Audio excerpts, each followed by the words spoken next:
There has been a consistent and sustained sentiment among religious Zionist Jews that the Palestinians are the modern-day Canaanites. This very common sentiment among the religious Zionists. Therefore, given this notion of the beginning of the redemption, it is the religious duty of the government of Israel to wage a war of extermination against the Palestinian people.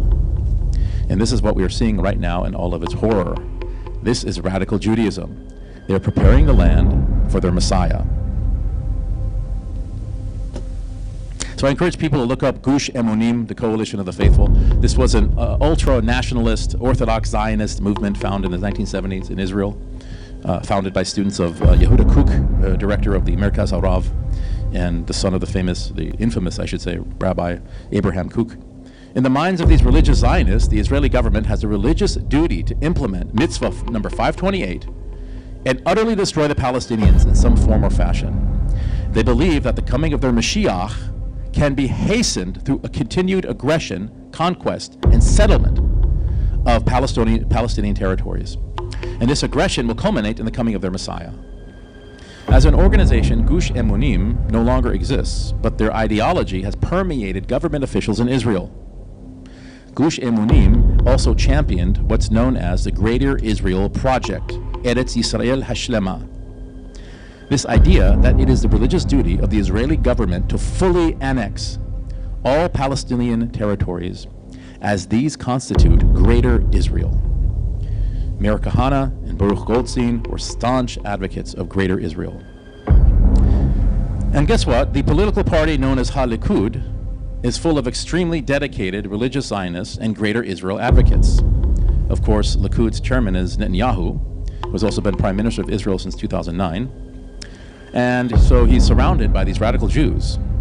Here's something interesting. It was widely reported that when Netanyahu was the Israeli ambassador to the UN in the 1980s, the famous Rebbe of the Chabad Hasidic dynasty named Menachem Mendel Schneerson told him that he, Netanyahu, would be the Prime Minister of Israel when the Messiah arrives.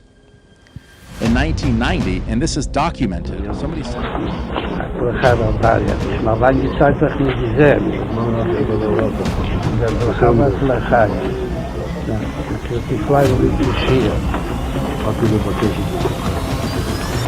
בכל העניינים. מה שישראל לאחרונה נמצאו כמה עניינים.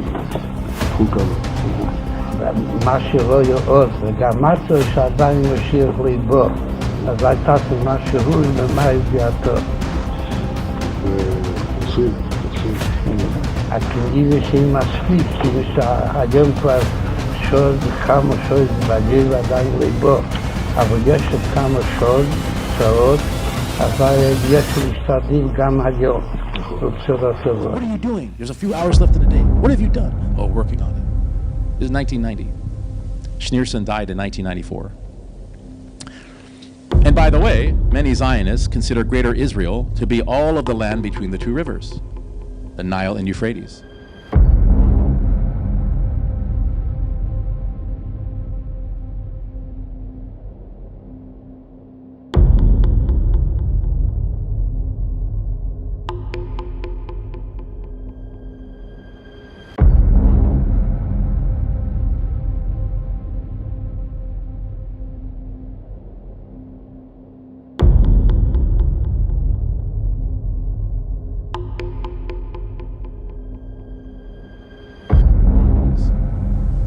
And this is based upon a passage in Genesis 15.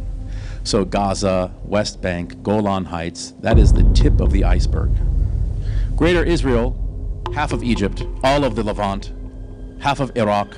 The Israeli flag might even depict this. Some say this is a conspiracy theory, right?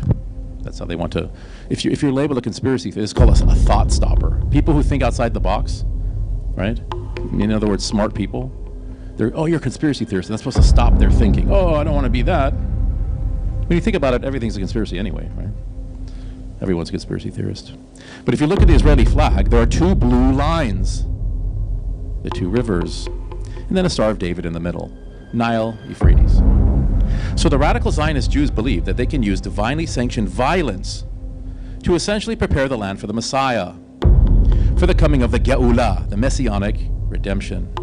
They can get the ball moving before his arrival. They can start the process, the Messiah will finish it.